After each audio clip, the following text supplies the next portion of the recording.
Whether you're going through perimenopause, menopause, or you're just trying to be a fat-burning machine, be the strongest, healthiest version of yourself, we do need to focus on anti-inflammatory foods for the bulk of our nutrition.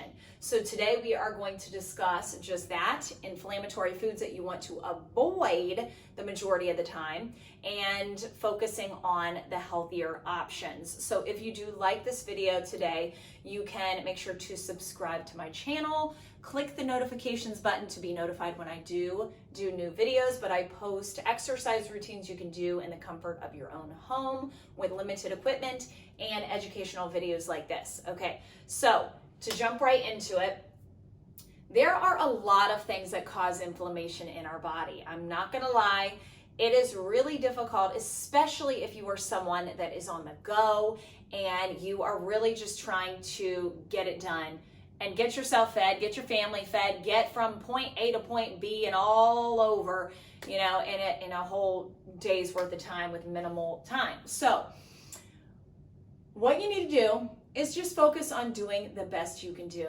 okay? That's all you can do, but the majority of the time, you wanna stick to low inflammatory foods. So number one, sugar. No big surprise there, okay? That's why I preach low glycemic nutrition, because it is focusing on lower sugary foods, not high sugar foods.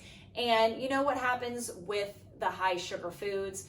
It not only turns on that hunger hormone for more sugar, which is a vicious cycle in itself, but it's also impacting your inflammation levels because of a few different things. One being the fact that blood sugar spikes and drops, and then also the fact that your insulin levels stay elevated because the pancreas has to shoot out more and more insulin. So all of these things happening increase inflammation in the body.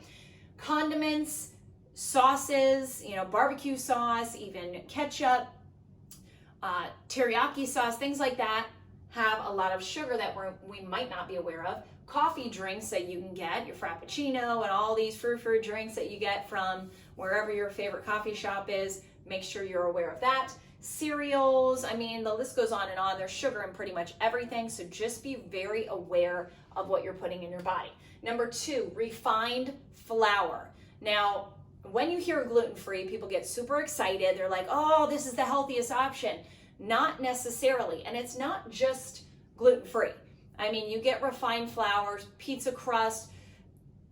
I'm just telling you that when you are removing certain things like protein and fiber, that is making it higher glycemic, which means it's going to spike your blood sugar up quickly.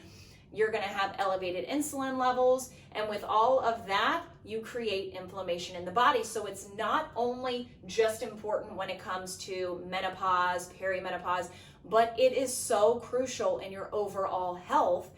Especially if you're trying to lose weight, we need to reduce that inflammatory response in any way we can. So refined flour is one of those ways to at least do that in moderation, okay?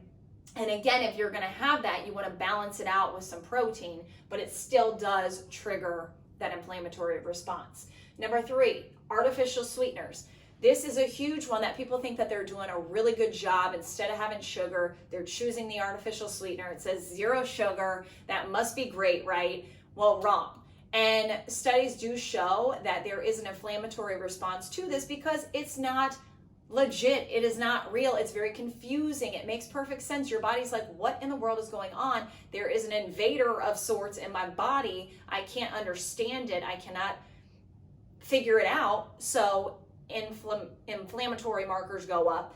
And also studies show that it increases the bad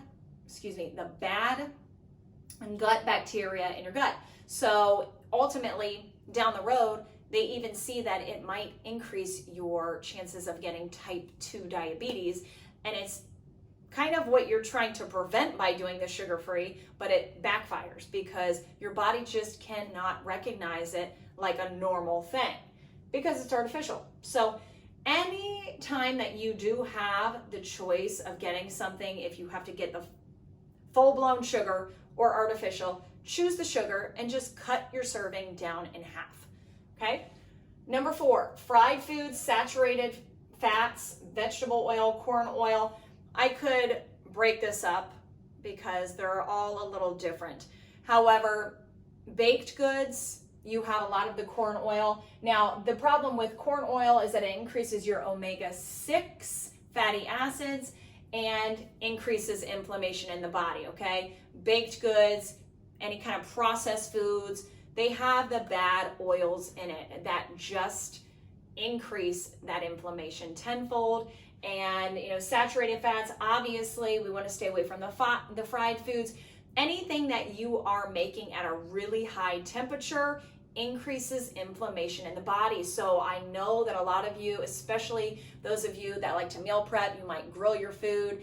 If you're eating grilled food every day, multiple times a day, or smoked food, dried food, fried food, things like that increase inflammation. So just be aware that you're trying to do it intermittently and not constantly. Grain-fed meat. Huge difference between grass-fed and grain-fed.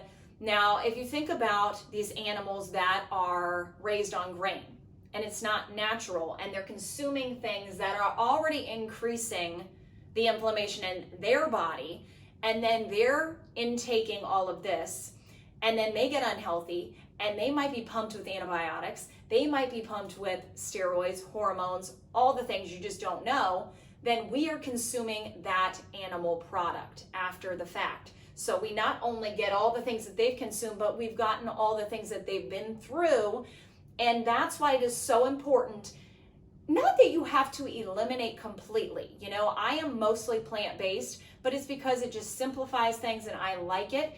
But it's not to say that I would never eat meat. And when I do eat meat, I want to make sure it's a good quality source of meat. And I know where it's coming from. I know that I'm not ingesting all of the crap that comes along with it when you're just going up to, Walmart and you're getting the cheapest of the cheap and you have no clue where this animal has been, what it's been through, what it's had, to eat its entire life. So just be very aware that there is a huge difference and not all meat is created the same. So with your processed meats, that's a big no-no, just because you're getting not only saturated fat sources, that's how they're making the processed meats, the deli meat, but then they're adding flavoring. I mean, Presley really wanted to have some, turkey the other day, and then I didn't even realize that I got maple brown sugar or something like that, and I never even get deli meat. But I was like, what? Today is different. We'll just get it. And then I could smell the amount of sugar and the maple, and I'm thinking, how do they get it to taste this way? I mean, coloring, flavor, all these things are added to it, and yeah, it makes it taste good, but what are we ingesting? It's making our inflammatory markers just skyrocket, okay? So, alcohol. I'm sorry to say, you guys, one drink or under a day is okay. Anything over 2 or anything over 1, I should say, is not so good, okay? So, again, it's the byproduct of the breakdown process of that alcohol. The byproduct is the toxic problem that we're having, okay? So just take these foods into consideration. There are others I did not put on the list, but at the end of the day, you do what you can do the majority of the time, and then the rest of the time, stick with low inflammatory, no inflammatory. Plants are great. Be aware of where your animals are coming from, and that's it. So if you want to expedite the process and you are in the position where you would like a coach, please reach out to me for a customized coaching program.